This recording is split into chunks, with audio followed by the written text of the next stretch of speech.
ఏ దేవుడికి ఎలా దీపారాధన చేయాలి? ఎదురుగా దీపం పెడితే జరిగేది ఇదే. దీపారాధన చేసేటప్పుడు ప్రమిదను మన శరీరంగా, ఒత్తిని మన మనసుగా భావించి వెలిగిస్తూ ఉండాలి. అగ్ని సంస్కారము అంటే జ్ఞానము, వెలిగించుట అని అర్థము. శరీరమును, మనసును జ్ఞానముతో దేవుడికి అర్పించటమే దీపారాధనలోని అంతరార్థం. దీపం ముమ్మూర్తుల పరబ్రహ్మ స్వరూపమే. వెలుగుతున్న ఒత్తి ప్రకాశాన్ని ఇస్తుంది, పాప ప్రక్షాళన చేస్తుంది. దీపానికి ఉన్న అద్భుతమైన శక్తే అంధకారాన్ని పోగొట్టడం.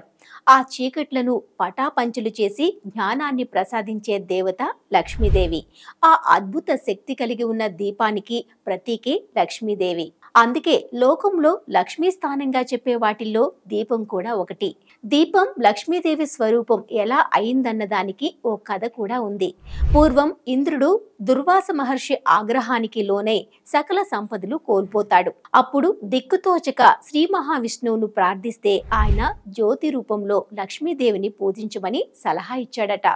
ఇంద్రుడు అలా భక్తితో పూజించి తిరిగి తన సంపదలను పొందాడని, అప్పట్నుంచే లక్ష్మీదేవి దీపలక్ష్మీదేవి అయిందని చెబుతారు.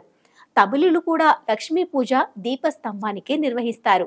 అమ్మవారి ప్రతిరూపాలు ఉన్న కుందుల్లో మీనాక్షి దీపాలను వెలిగిస్తారు. జ్ఞాన సముపార్జనకు, ఊర్ధ్వ దృష్టికి ప్రతీక అయిన దీపానికి మనం నమస్కరిస్తాం, ప్రదక్షిణలు కూడా చేస్తాం, పండుగలు చేసుకుంటాం. దేవీ దేవతలను బట్టి దీపారాధనను సమర్పించే విధానము మారుతూ ఉంటుంది. శివుడికి ఎడమవైపు, విష్ణువుకి కుడివైపు దీపారాధన చేయాలి. ఏ దేవుడికి దీపారాధన ఎదురుగా చేయకూడదు. అమ్మవారికైతే తెల్లని బియ్యం రాశిగా పోసి దాని మీద వెండి కుందును పెట్టి దీపారాధన చేస్తే మేధస్సు, సాత్విక మార్గంలో సంపాదన పెరుగుతాయి.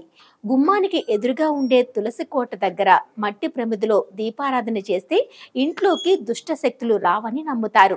శనీశ్వరుడిని పూజించడం మాట అటుంచితే తలుచుకోవడానికి కూడా చాలా మంది భయపడతారు. అయితే మనలోని జీవశక్తికి, ఆయుష్కు అధినేత శనీశ్వరుడే.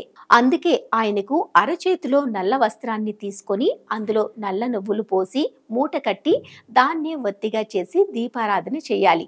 అలా చేస్తే శని దోషాలు తొలగిపోతాయంటారు.